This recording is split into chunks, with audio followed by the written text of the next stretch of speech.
What up, basketball world? Welcome back to Just a Minute. My name is Austin Smith here from HoopSeen. And again, I'm joined by my partner in crime each episode of Just a Minute. He is Justin Young, who's our editor-in-chief here at HoopSeen, and we bring you the latest and greatest in grassroots basketball. First up, let's go ahead and do our JY check-in. JY, what's good with the West Coast, brother? Talk to us. Everything's good. Everything's good, man. We're new year. Tons of great basketball over the MLK weekend. Looking forward to diving into it in this episode of Just a Minute. Yes, sir. Well, that being said, man, let's go ahead and get right to it. Let's start off with a few commitments of the week. We want to show some love to some guys who are determining their futures for college basketball. So let's talk about Wilgins Exacte Jr., who's headed to Utah. Tell us what intrigues you the most about him as a prospect and what we can expect to see for him when he plays for Utah in the years to come. Yeah, I saw him over the before Christmas at the Cardinal Classic in Las Vegas. He was playing with the Latin American Academy from the NBA, and big physical guy out of Montreal, Quebec, playing down in Mexico City at the academy. And when you watch him play, you can't deny his physicality. You can't deny his athleticism, which he has. He checks out both levels really well, like a junior in college. Really like his three-point shot. I thought he was one of the better available players that I saw there at the loaded Tarkanian Classic. And Utah came down and got it done. I mean, they got themselves a guy. They needed a guy at that position that has some physicality. Really like this pickup. And what we're starting to see are these players that have come out of the NBA academies now that are starting to really catch on. Andy Okafor is going to Cal. I think he's going to start right away for Mark Fox. I think with Exacte, I think he can come in there. I think he brings a physical style play and experience really similar that you find from a transfer or a junior college transfer. So they've got a guy that can make a transition and play right away there at the University of Utah, and a guy that I think was really one of the better steals coming in the Pac-12. Man, I love it. And, one thing in particular, as you just mentioned, JY, you talked about those NBA academies. And we have those conversations before where we talk about the impact of the foreign game, the international prospects coming here making an impact.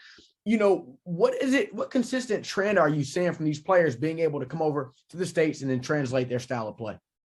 Well, I think particularly with the NBA style, too, is that they really get some great coaching and some great training. And the thing with those academies, like a lot of the high-level prep schools, the teams that can run two waves of rotations, the NBA academies as well, they're so deep. Now, think about this. This kid's from Montreal, Quebec, Canada. He's going all the way down to Mexico City. But then you also have guys that are coming over from parts of South America, from the islands. And so you get a lot of players that are in there that can play. And so the depth of talent that they're going up against every single day, when you get to college, you're making a transition that you're used to because you're playing against guys that are also in that same position that play with the real physicality. And the coaching, I really am impressed with their development and what the NBA is doing. They've really invested into that. And they've put some good resources and some good mentors involved in that program as well. So I think that's why a lot of these players that are particularly coming from the academies are making the transition so well.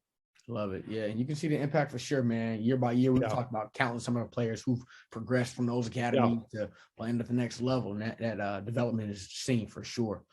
Next up, we're going to talk about a familiar name that we've seen here on the HoopSeen platform, specifically this past summer. Let's talk about Jabori Mcgee. He was a great player here on our HoopSeen Association last season. Absolutely phenomenal. I mean, he made the decision to go ahead and commit to Tennessee Tech. Yeah. What does it mean for him, man? How bright does his future look? Well, I think he just continues to trend upward. We saw what he could do with CP25 Alabama, Mississippi team. Jabori Mcgee was a no-brainer, all top performer guy for all the events that we saw from him from the HoopSeen Association. He was a first-team all HoopSeen Association guy, and really was a matchup problem throughout. I think Tennessee Tech did their homework, and I think they saw enough of him in the travel season to get him locked up here at the start of the new year. I really like him because I think he can play multiple positions, but moreover, I think he can guard multiple positions. And I think that was what we saw from him on the HoopSeen Association platform with Tennessee Tech. No stranger to recruiting players from our platform. I think it's a guy that can come in and he'll find his value, I think, once he gets to that team and sees what the roster looks like and where can I compete, because I think he can guard the three. I think he can make decisions as a one. I think he can score as a two. So you got a lot of versatility there. I'm really happy for him. And I think Tennessee Tech stayed the course and found themselves a guy that will be a really nice college player. And I'm, to be honest with you, I'm a little surprised his recruitment wasn't more active than it already was. So I think Tennessee Tech did a pretty good job, because I think if he would have waited maybe another month or two, we may have seen even more schools get involved, but because he's had a really good senior season. But I think Tennessee Tech, got it done before they can beat the rush of the other schools that are going to come in there and get them involved. Right. And here we got another player, played on the HSA, played on our HoopSeen platform, and attracted the eyes of college coaches, man, and earned himself a Division I scholarship. So congrats to Jabori again, and best of luck, man, at Tennessee Tech. Last but not least, for our commitments of the week, let's talk about one more player, Marvel Allen, player in the class of 2023, who's going to LSU. What do you like about his game, Jay Watt, and what do you see his ceiling being? But I think he's a player that, we've seen LSU. They can go get some guys that know how to go get a bucket, and Marvel Allen's one of the better guys there is in the class that can go get a bucket. Let's rewind it back a long time ago when Marvel Allen, I think was in the 6th or 7th grade. We went down to maybe in 7th grade. We went down to Gainesville, Florida for the U.S. Amateur National Championships. And Marvel Allen's a 7th grader, like I said, with the Wellington Wolves, pumping in buckets. Okay.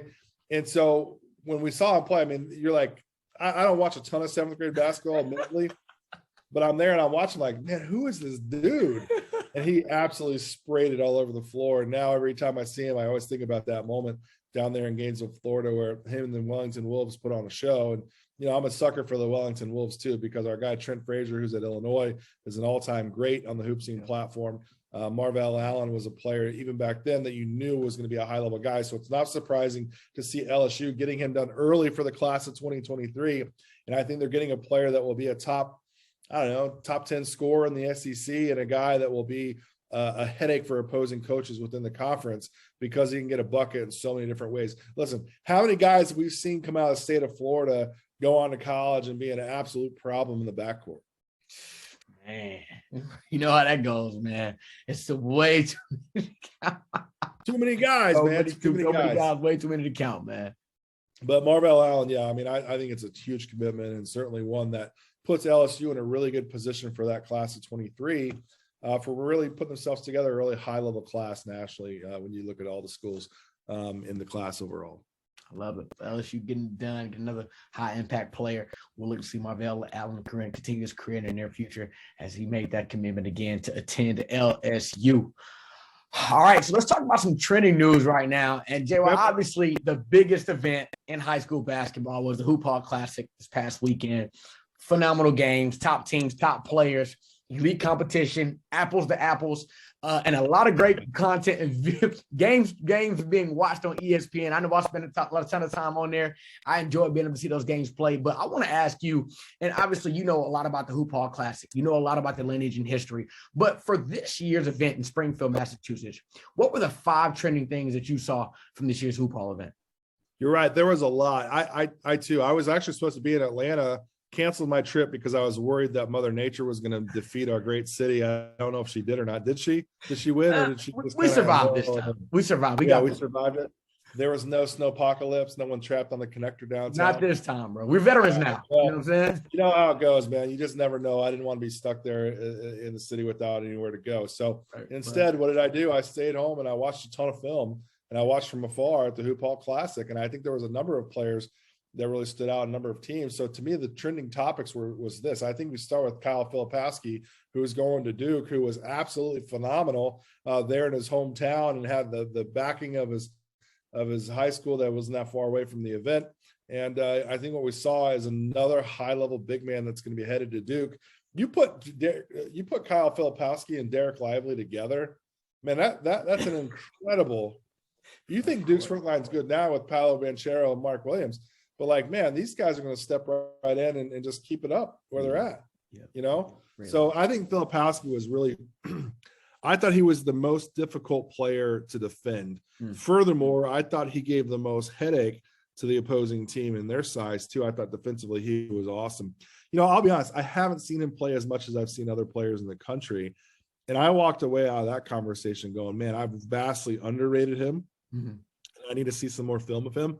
But man, what an unbelievable performance, where I think he's a player that if you're a Duke Blue Devil, you got to be really happy with the fact you got this guy coming to Durham next year. I think he was tremendous. Well, definitely, Kyle Phillipowski was definitely a name mentioned all over the headlines on social media as well. An outstanding performance this past weekend. Let's also keep moving forward, and let's talk about a kind of a local kid, because it was good for us to see the hometown kid, Caden Carlisle, and the Milton Eagles make the trip up to Springfield, Mass, and compete. Yeah. Man, I mean, you talk about his decision to commit to Stanford, and then you can also add to that, he looked like a contender. What did you like from Caden Carlisle, J.Y.? Shot making, what we've known from him over the years, right? We talked about him last week as a commitment of the week. And I saw a guy that I think can be an all first team Pac-12 guy. I think he's got an opportunity to come in and play right away because he can really shoot that thing. I think Stanford got themselves an absolute star, like a star. Okay. Really similarly from what we've seen from other guards out of the state of Georgia, right? I think about Colin Sexton and what he did right away at Alabama. I don't have any doubt in my mind that I think Caden Carlisle can be that same type of instant impact player for the Stanford Cardinal. I really do, because his shot making is elite. Yeah, he's elite. Yeah, he's able to make some tough shots, man. We see that time and time again. Like that's part of the reason why I did want to see Milton play. Obviously, you got Bruce Thornton and Chase Cormier, but I wanted to get another chance to see Caden Carlisle play against some of the best, man. And I they played Camden. Yeah, they did. They played the best of the best out of Camden High School. You know, a team at one point was considered maybe one of the top team, the high school team in the country. And they got DJ Wagner, who some people have number 1 overall in the class. I mean, I certainly am considering him then. So yeah, I mean, Caden Carlisle did it against some dudes on the road, and really they lost. I mean, obviously they want to win that game, but certainly looked like a guy that I think will make a huge impact once he gets out there to Palo Alto. No doubt about it, man. Big up for Caden Carlisle on a great weekend. Okay, we got to talk about Drace Walker too, because he had some moments, bro. What did you like from Drace Walker?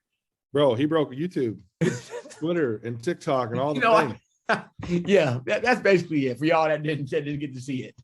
Just go Google it, right? Like, just go Google Drace Walker, HoopHall. we can really just leave that at that. Like, and let that be some homework for our HoopSeen viewers today. Go do that for yourself. There was Monday offered us. Did you see the Westbrook dunk? I did on Gobert. That was crazy. Okay, so the dunk on Gobert. Did you see the Scotty Barnes dunk? I didn't see the Scotty Barnes dunk. Okay, go watch it. Okay. And I think you put Drace Walker, what he did at the HoopHall. Honestly. Like, those are the three that I was like, oh my gosh. Like, I'm not a guy that gets too excited about like plays at the rim and dunks, but Drace Walker has some plays. And more importantly, I think what it did is it showed that IMG, who now beat Montverde now twice this season, that has always kind of been our high school Duke and Carolina, right? Yeah, IMG is going scoreboard on these guys this year. And Drace Walker had a lot to do with it. I thought what we saw from Keontae George in the second half had a lot to do with it too. But Drace Walker's going to where? He's going to Houston. Right. And I think what Houston Cougars are doing right now with the classes they're putting together, I don't have any doubt in my mind they're a team that can also be a contender to go back to the Final Four, because they're getting guys like Drace. And Drace Walker, his commitment and signing to Houston is the byproduct of them and the success they've had before. And now they're just maintaining and sustaining with guys like him. Drace Walker, I think, is an instant impact guy and an absolute freaking problem in that conference for Coach Kelvin Sampson and his crew. Right. No doubt about it. I mean, look, another thing too, Jeff, while you talk about the power and force that you going, a player like him going to Houston, I think that's a hand in glove fit for Kelvin Sampson. You know, that's going to be just fine. He's going to be fine. No doubt. I mean, freaky, man. Like, just go watch it. Like you gotta go watch it. You know what? Forget it. Click the link below. We're putting it in the description. We're gonna do that for sure. I love it. Like and subscribe and click the bell and all the things the YouTubers tell you to go do. I don't even know. No doubt about it. Yes, sir, brother. We'll put that link in there for you all to check out so you can go and see that video. So just under the video, if you need to pause it for a quick second, do it and come back. But just so you can see what it's worth it. Yeah, just come back to us though. Come back to us. No doubt. Let's keep going, JY. Lotto Moliere got a good win, I guess, over your new hometown team. I guess we can call AZ Compass Prep. You know, you're not in Georgia anymore. So they had a nice win. One player in particular that stood out was Aiden Holloway. We saw some very impressive things from the guard. What did you like most from Aiden in this performance or in that win? Yeah, I mean, I like the fact that he wanted to compete in that game. And he wanted to match up with Kylan Boswell, who also had a really good game. Right. Dylan Andrews and all the really good guards that AZ Compass has. A team that if you watch the show for 2 seconds, know that I think is, at least for me, my point of view, is the top team in the country. And so Lalu takes care of business in a monster win. I would argue one of the 3 biggest wins of the entire season. And Aiden Holloway had a lot to do with it. Defensively, I thought he was good. Offensively, I thought he was really good. He started to put together a resume that's really undeniable right now for what Lalu's all about, and a guy that I think continues to trend upward and should be a player that, honestly should be a top 20 guy probably moving forward based on what he's been able to do so far this season for Lalu and the stuff that he's done obviously in travel ball too. But significant win, and I think one that when we go into March and to the end of the season, we look back and go, that was one of the most impressive wins of the entire year. Yeah, absolutely. I agree with you about that. And it was, like you said, a big win. I was impressed with Aiden Holloway. That gave me another chance to kind of watch him play. So I definitely took some notes on my end, and a big game for him indeed.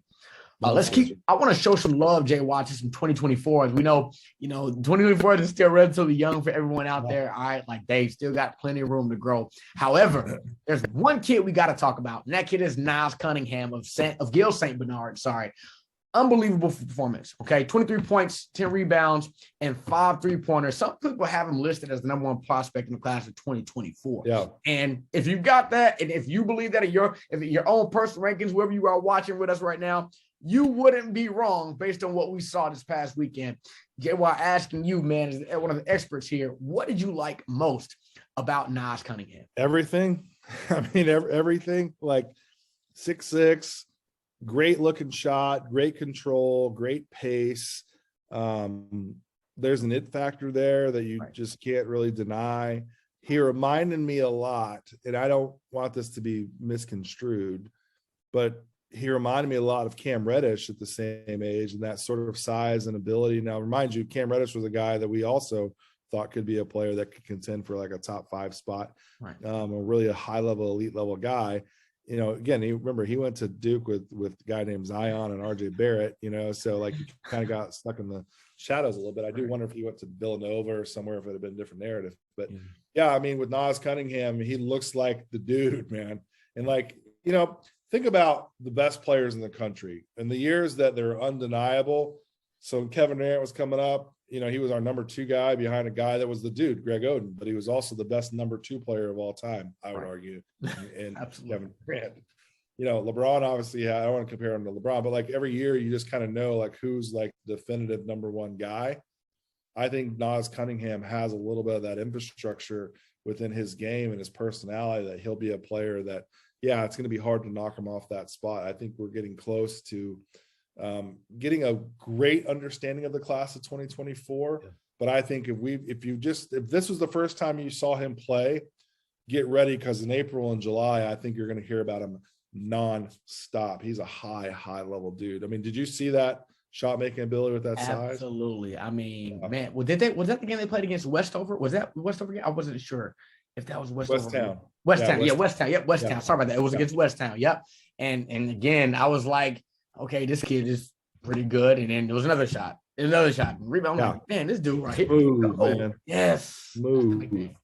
Yeah. It's funny, like great ones, you just kind of see it and you're like, okay, that's the guy. Like Anthony Edwards. Yeah, I was just about to say. You're like, okay, he's different than those guys.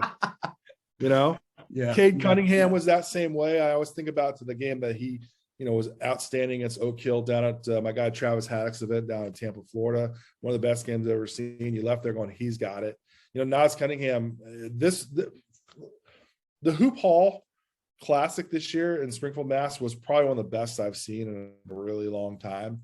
And there's so many guys. We could talk about so many players in this category right now, but Nash Cunningham to me was the guy. When I went to the next game, I was thinking about him with the game after going, man, that dude, that dude's unbelievable. So like, and there's a lot of NBA guys I think that feel the same way too. Yeah, no doubt about it. And here's a big thing about that, JY, 2024. I know, right? Prospect. So you got to realize it's a time to grow, man.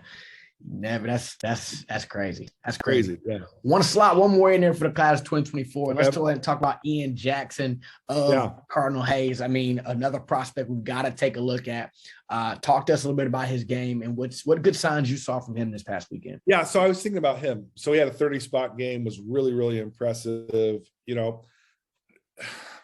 I hope this doesn't get taken the wrong way. Okay. But New York City great basketball city, no doubt about it. But also, I would argue, super overrated when it comes to like the top elite level guys. Like years and years and years ago was like unbelievable. Right. But things have changed, right? The city's changed. Guys have left. Prep schools, I think, have had a lot to do with it. Yeah. So you don't see a ton of guys. Like Kimball Walker's probably the last guy I was like, that's the dude right out of New York. Well, I think Ian Jackson's got a lot of that same sort of stuff to his game, right? And he's from the Bronx. He plays the Cardinal Hayes. You know, out of 2024, he looked like a guy that's a top 10 guy, no doubt about it. It's been a long time since we've had a guard out of New York City that stayed in New York City that had that same sort of praise. So I hope I articulated that well enough. I'm not dogging on New York City basketball. It's just been a long time since we've seen a guy from the city play for a school in the city, just like we saw with Kimball Walker. But Ian Jackson, man, ooh, that dude's tough. Yeah. Yeah, Ian definitely has the city on his back. But I mean, to your point, JY, and I'll just reemphasize here, like, again, you talk about with the establishment of prep schools, that has done a lot to grassroots basketball, because now they're not just in one state, they're in multiple states. And so a lot of these guys who may have grown up playing in inner cities of, you know, New York, inner cities of Chicago, you know, they have gone other places. And that's not to say anything about the culture of basketball. That's just how it is. But listen, New York has one, like you said, with Ian Jackson. Bronx, stand up. You know what I mean? He is one of them. Okay, we'll put it that way. Definitely a really good performance. He is one. Yeah. Actually, I really like that a lot. That could be like a great shirt. I'm one of them. Yeah, I am. Hey, don't steal my idea, internet. Don't steal my idea, internet. Don't do it. No, we won't do that. We won't do that. But overall, again, the HoopHall Classic, one of my favorite events to watch on ESPN networks each and every year because of the level of competition. It, like you said, this year was really, really good. I've seen a bunch of them, man, like going years back, and this was definitely one of my favorites, like you said, JY.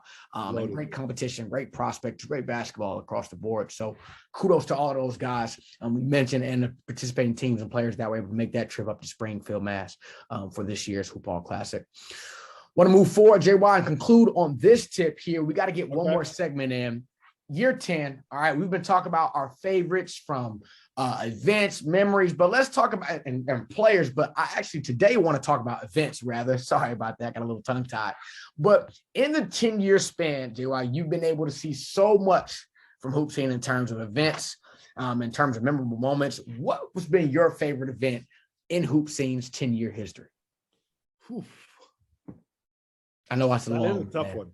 Yeah, that's a tough one. Like, Saturday night at Bob Gibbons every year is one of my favorite nights of the year because of the level of competition. It's at Swanee Sports Academy. It feels so throwback. It's a tournament bracket. Yeah. I love Saturday night at Bob Gibbons. Okay. Yeah. So I want to put that caveat out there. But in all my years of doing this, whether it was on full-time media side and scouting or where it's now on the event side, I don't know if I'll ever see with what we saw when we had Zion Williamson at the Best of the South. Now, mind you, Zion came up through HoopSeen. Okay. He played for the South Carolina Hornets. He played for Game Elite, and then he moved on to his own program out of South Carolina. Okay. But when they came to Best of the South, and I think it was 2017, maybe? I believe so. I think it was 2017. Yeah. We're up at Lake Point, up in Cartersville. We outgrew that place in 2 years because of Zion Williamson, because of the matchups that we had. Now he played Nas Little, who's now at the Portland Trailblazers, who at the time was his own superstar. Vernon Carey, I think people don't realize that guy was a top 3 guy in high school. We had him matched up with Vernon Carey. Who else do we have Zion matched up? Oh, Elliott Williams, who went on to LSU, played for Each One Teach One. I mean, there were some high-level matchups. But like at the time, like it was like boy band, right? Like everybody stormed the court. We have these really cool drone shots from above where people are just like looking through shoulders and arms, and any chance you could try to see like a hole in the fence, like an old, baseball game, just trying to watch the game. Zion Williamson was the epitome of viral. And I remember me and our staff were like bouncers for Zion, which is funny to think about, right? Like Zion's like, and honestly, he was the sweetest, most gentle giant that we've ever had. And he wanted to embrace every kid that came up that wanted a selfie, that wanted an autograph. Wow. Now, mind you, Zion's in high school. Okay. It's before he's even played his career. and his family was great. And to me, it was my favorite event that we've ever had because of the excitement that every single time that he stepped on the floor, everybody wanted to come see it for themselves. And I think the legend of Zion Williamson in high school will be forever one of the 5 most impressive things that I've ever seen in my career. And to see it at our Best of South on our platform was about as sweet as it gets over the last 10 years here at HoopSeen. Nah, man, no Top doubt. Top that, Austin. What you got? I'm gonna tell you this, man. Like in my last 4 years, like I don't think I've got anything that can top that. But what I will say, my favorite moment has got to be this past summer, man, just walking into the GWCC, the Georgia World Congress Center in Atlanta, man, and just seeing all of these basketball courts again under one roof up at the Congress Center for Best of the South. I mean, absolutely. Listen, man, for me, like that was just like, wow, this is amazing. That's the only word to describe it. And I think the pretty cool part about it was that there were so many players, so many coaches, so many parents who will be able to look back on their basketball careers and say, man, that y'all remember that event at Best of the South because it was that deal of magnitude. That's one you remember forever, man. You'll as a player, listen, as a media analyst, I know I won't forget it, but as a player coming up, man, to be able to play in an event of that capacity, I'm pretty sure you'll never forget something like that. Yeah, you're right. It's amazing. Sorry, my shoes are squeaking. Yeah, it's amazing like how it's overwhelming how big it is in a good way because you just don't believe it. You know what I mean? Like it just keeps going on and on and on. The fact that we're going to do that again in downtown Atlanta with even more teams this year is even more remarkable. And I can't wait to do it. But yeah, you're right. It is one of those things that I think you never forget ever. I think people that played at our first Best of the South, like at Swine Sports Academy, I think we had like 30 teams or probably like, you know what? We had like 30 teams in like our 7th grade division, you know? Wow. That's cool. It's pretty cool. We'll multiply that times 20, basically. But no, man, that was an incredible. And listen, that was Zion coming through was the year before I arrived on the HoopSeen scene, if you put it that way. But I mean, that I remember seeing videos of that. And you know what's funny, JY? Time and time again, it happens about once a year, maybe twice. Someone will say, man, y'all remember when Zion came to HoopSeen? It's happened. And unfortunately, I've been like, man, that was like, can I get, a year later, I'd have been around, man. But definitely, like you said, an unbelievable moment, both for that Best of the South, obviously, but then also Zion coming through, who is, he broke social media again, or YouTube went viral again. I know. Yeah, big time for sure, bro. Big well, time. I hope he's healthy, and I hope we get to see him sooner than later too, man. Yeah, really man. do. One of the nicest elite level guys I've ever covered. Like truly, like what you see is what you get with Zion. He's the most authentic version of who he is. Like I love everything about him. I wish him well. I hope he's back soon and healthy. Absolutely, man. Zion's doing his thing. We do hope for a speedy recovery with him in the Pelicans for sure. All right, everyone. Thank y'all for tuning in for today's Just a Minute to go ahead and get things wrapped up. JY, any last minute notes? We are in event season. Events are coming in sooner. Next Gen Jam for your middle school program. Make sure you go to hoopseen.com/events. It's time to register. The HoopSeen tip-off from both Phoenix and Atlanta is coming up. We got a lot of coverage also coming up. I'm headed out to Southern California this week, so we'll talk about it on next week's Just a Minute. But yeah, hoopseen.com/events. Put that on your bookmarks. You're going to want to find that pretty much every single week between now and July to register for our high-level events. We sell out of everything that we do, with the exception, no exceptions. Everything that we do, we sell out. So make sure you get yourself locked in. Best of South, we got a lot of room for that. That's what I was trying to say. Get involved and get signed up. And ultimately, I'll leave you with this. If you're not playing in front of coaches, play in front of connectors. And our staff is absolutely loaded with connectors that can put your program and your recruitment in the right position. We don't promise anything. You do the work as a player. We just want to help you tell your story to be the most authentic version of what your path is going to be. And so for me, it's play in front of college coaches, which we've got. And if you're not playing during a live period, play in front of those that are connected. And so HoopSeen certainly is connected on every single category of college hoops. So make sure you go hoopseen.com/events and let's get you connected to the next level. All day long. Y'all heard the man, HoopSeen.com/events. Appreciate that, JY. Everyone, man, thanks for tuning in to today's episode of Just a Minute. As always, on behalf of JY and our entire staff, man, we appreciate you guys for rocking out with us each and every week. Make sure you're following us on Twitter and on Instagram at HoopSeen. Stay up to date with everything on our official website, which is HoopSeen.com. We look forward to seeing you all again soon. And again, signing off, I'm Austin Smith, your HoopSeen. I guess you can call me the video guy, the MC, however you want to say that. And I'm always joining each episode, got tongue-tied there, with my brother, who is our editor-in-chief here at HoopSeen.com. He is Justin Young. JY, thanks for your time. Everyone, we look forward to seeing you all again on the next episode of Just a Minute.